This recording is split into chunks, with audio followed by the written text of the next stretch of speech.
Silicon city ಬೆಂಗಳೂರಿನಲ್ಲಿ ಗುಂಡಿ ಗಂಡಾಂತರ ಮತ್ತು ಫುಟ್ಪಾತ್ನ ಅವ್ಯವಸ್ಥೆಯ ಬಗ್ಗೆ ನಿಮಗೆ ತೋರಿಸ್ತಾ ಇದ್ವಿ ರಿಯಾಲಿಟಿ ಚೆಕ್ ಮೂಲಕ. ಇನ್ನು ಟ್ರಾಫಿಕ್ ಸಮಸ್ಯೆ ಕೂಡ ದೊಡ್ಡ ಮಟ್ಟದಲ್ಲಿ ಬೆಂಗಳೂರನ್ನು ಕಾಡ್ತಾ ಇದೆ. ಬೆಂಗಳೂರಿನ ಪಾಲಿಕೆಗೆ ಈ ಟ್ರಾಫಿಕ್ಗೆ ದೊಡ್ಡ ಶಾಪ ಆಗಿರುವಂಥದ್ದು. ಟ್ರಾಫಿಕ್ ಸಮಸ್ಯೆ ಬಗೆಹರಿಯೋದೇ ಇಲ್ವಾ ಅನ್ನುವಂತಹ ಪ್ರಶ್ನೆ. ಟೆರರ್ ಟ್ರಾಫಿಕ್ ಹಾಟ್ಸ್ಪಾಟ್ಗಳು ಹಾಗಾದರೆ ಯಾವುವು ಬೆಂಗಳೂರಿನಲ್ಲಿ? ಪಬ್ಲಿಕ್ ಟಿವಿ ಈ ಕುರಿತಂತೆ ಒಂದು ಮೆಗಾ ಅಭಿಯಾನವನ್ನು ನಡೆಸಿದೆ, ರಿಯಾಲಿಟಿ ಚೆಕ್ ಅನ್ನು ನಡೆಸಿದೆ. ಬೆಂಗಳೂರಿನಲ್ಲಿ ಈ ಯಮ ಟ್ರಾಫಿಕ್ ಹೇಗೆ ಜನರನ್ನು ಹಿಂಡಿ ಹಿಪ್ಪೆ ಮಾಡ್ತಾ ಇದೆ, ಸಾಕಾಗುವಂತೆ ಮಾಡ್ತಾ ಇದೆ ಅನ್ನೋದರ ಬಗ್ಗೆಯೂ ಕೂಡ ವಿವರಿಸಿದ್ದೇವೆ, ನೋಡಿ.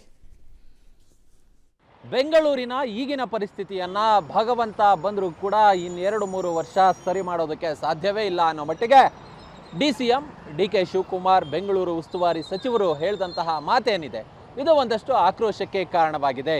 ಉದ್ಯಮಿ ಮೋಹನ್ ದಾಸ್ ಪೈ ಇವತ್ತು ಟ್ವೀಟನ್ನು ಮಾಡಿದ್ದಾರೆ. ಟ್ವೀಟ್ ಮಾಡಿ, ನಾವು ಬೇಸಿಕ್ ನೀಡ್ಸನ್ನು ಕೇಳ್ತಿದ್ದೀವಿ, ಬೆಂಗಳೂರು ಅಭಿವೃದ್ಧಿ ಮಾಡೋದಕ್ಕೆ ನಿಮ್ಮ ಕೈಲಿ ಯಾಕೆ ಆಗ್ತಿಲ್ಲ? ಬೆಂಗಳೂರಿನ ಈ ಟ್ರಾಫಿಕ್ ಗಂಟೆಗಟ್ಟಲೆ ಕಾಯಬೇಕಾದಂತಹ ಈ ಟ್ರಾಫಿಕ್ಕನ್ನು ಯಾಕೆ ಸರಿ ಮಾಡೋಕ್ಕಾಗ್ತಿಲ್ಲ? ಒಂದು ಫುಟ್ಪಾತು ಜನರಿಗೆ ವಾಕ್ ಮಾಡೋದಕ್ಕೆ ಅನುಕೂಲವಾಗುವಂತಹ ಒಂದು ಫುಟ್ಪಾತನ್ನು ಯಾಕೆ ನೀವು ರೆಡಿ ಮಾಡ್ಕೊಳ್ಳೋದಕ್ಕೆ ಆಗ್ತಿಲ್ಲ? ಒಂದು 5,000 EV ಬಸ್ಗಳನ್ನು ನಿಮ್ಮ ಕೈಲಿ ಖರೀದಿ ಮಾಡೋದಕ್ಕೆ ಆಗ್ತಿಲ್ಲ ಅನ್ನೋ ಮಟ್ಟಿಗೆ ಖಾರವಾಗಿ ಇವತ್ತು ಪ್ರಶ್ನೆಯನ್ನು ಮಾಡಿದ್ದಾರೆ. ನಾವೀಗ ಬಹುತೇಕ ಬ್ರ್ಯಾಂಡ್ ಬೆಂಗಳೂರಿನ ಕನಸಿನೊಂದಿಗೆ ಯೋಜನೆಯೊಂದಿಗೆ ಅಧಿಕಾರಕ್ಕೆ ಬಂದಂತಹ ಸರ್ಕಾರ ಹಾಗೆ ಮಾನ್ಯ ಸಚಿವರು ಬೆಂಗಳೂರನ್ನು ಬ್ರ್ಯಾಂಡ್ ಬೆಂಗಳೂರಾಗಿ ಮಾಡ್ತೀವಿ ಅನ್ನೋ ಮಟ್ಟಿಗೆ ಆಶ್ವಾಸನೆಯನ್ನು ಕೊಟ್ಟಿದ್ರು. ಆದರೆ ಇದೀಗ ದೇವರ ಮೇಲೆ ಭಾರವನ್ನು ಹಾಕಿದ್ದಾರೆ. ಬೆಂಗಳೂರಲ್ಲಿ ಎಲ್ಲೆಲ್ಲಿ ಟ್ರಾಫಿಕ್ ಜಾಮ್ ಇದೆ ಅನ್ನೋದನ್ನು ನೋಡ್ತಾ ಹೋದಂತಹ ಸಂದರ್ಭದಲ್ಲಿ ಸಾಕಷ್ಟು ಕಡೆ ಜಾಮ್ಗಳಿದೆ, ಗಮನಿಸ್ಬೋದು. ನಾವೀಗ ಬೆಂಗಳೂರಿನ ಹೆಬ್ಬಾಳದಲ್ಲಿದ್ದೀವಿ. ಬಹುತೇಕ ಹೆಬ್ಬಾಳ ಸಿಗ್ನಲ್ನಿಂದ ನಾವೇ ಅರ್ಧ ಕಿಲೋಮೀಟ್ರು ಹಿಂದೆ ನಿಂತಿದ್ದೀವಿ. ಈಗಾಗಲೇ ಹೆಬ್ಬಾಳದಿಂದ ಸುಮಾರು ಹತ್ತಿರ ಕೊಡಿಗೆಹಳ್ಳಿಯವರೆಗೂ ಕೂಡ ಟ್ರಾಫಿಕ್ ಜಾಮ್ ಉಂಟಾಗಿದೆ. ರಸ್ತೆಯ ಎರಡೂ ಬದಿ, ಅದು ಸರ್ವಿಸ್ ರಸ್ತೆ ಇರ್ಬೋದು ಮತ್ತು ಎಲಿವೇಟೆಡ್ ಫ್ಲೈಓವರ್ ಸಂಪರ್ಕವನ್ನು ಮಾಡುವ ರಸ್ತೆ ಇರ್ಬೋದು, ಈ ಎರಡೂ ರಸ್ತೆಗಳಲ್ಲಿ ಈಗಾಗಲೇ ಸಾಕಷ್ಟು ಟ್ರಾಫಿಕ್ ಜಾಮ್ ಉಂಟಾಗಿದೆ. ಇದೀಗಾಗಲೇ ಪೀಕ್ ಅವರ್ ಹೊತ್ತಲ್ಲಂತೂ ಈ ರಸ್ತೆಯನ್ನು ದಾಟೋದು ನಿಜಕ್ಕೂ ಒಂದು ರೀತಿ ವಾಹನ ಸವಾರರಿಗೆ ಒಂದು ರೀತಿ ಹೈರಾಣಾದಂತೆ. ಅವರು ಪ್ರತಿದಿನ ಅವರು ಕೆಲಸಕ್ಕೆ ಹೋಗಬೇಕು ಅಂತ ಹೇಳಿದ್ರೆ ಒಂದು 2 ಗಂಟೆ ಬೇಗ ಮನೆಯನ್ನು ಬಿಡಬೇಕಾಗುತ್ತೆ. ಅದ್ರ ಜೊತೆಗೆ ಈ ಟ್ರಾಫಿಕಲ್ಲೂ ಕೂಡ ಗಂಟೆಗಟ್ಟಲೆ ಕಾಯಬೇಕಾದಂತಹ ಪರಿಸ್ಥಿತಿ ನಮ್ಮ ಜನರಿಗೆ ಬಂದು ಒದಗಿರೋದು ಗಮನಿಸ್ಬೇಕು. ಯಾವ ಮಟ್ಟಿಗೆ ಟ್ರಾಫಿಕ್ ಇದೆ ಅಂತೇಳಿ ಪ್ರತಿದಿನ ಇದೇ ರೀತಿಯಾದಂತಹ ಟ್ರಾಫಿಕ್ಕು ಕಂಡು ಬರ್ತಿದೆ. ಅಷ್ಟರ ಮಟ್ಟಿಗೆ ಬೆಂಗಳೂರಿನಲ್ಲಿ ಟ್ರಾಫಿಕ್ ಇರೋದು. ಕೆಲವ್ರನ್ನ ಮಾತಾಡ್ಸೋಣ, ಏನು ಹೇಳ್ತಾರೆ ಅಂತೇಳಿ ಟ್ರಾಫಿಕ್ ಬಗ್ಗೆ. ಸರ್ ಹೇಳಿ, ಈ ಟ್ರಾಫಿಕ್ಕು ಪ್ರತಿನಿತ್ಯ ಓಡಾಡ್ತೀರಾ ಈ ರಸ್ತೆಯಲ್ಲಿ, ಹೇಗಿದೆ ಟ್ರಾಫಿಕ್ ಅನಿಸ್ತದೆ ಅಂತ? यहाँ पे बहुत ज़्यादा ट्रैफिक है। पहला रीज़न तो ये है कि हम लोगों को कॉलेज आने जाने के लिए हाफ एन आवर से ज़्यादा लेट होता है, जिसकी वजह से अटेंडेंस क्राइटेरिया पर हम लोग नहीं उतर पाते फर्स्ट डे। तो यही सबसे ज़्यादा प्रॉब्लम है। और कहीं एमरजेंसी में निकलना हो तो स्पेशली ಹೆಬ್ಬಾಳ್ ಟ್ರಾಫಿಕ್ ತುಂಬ ಟ್ರಾಫಿಕ್. Thank you.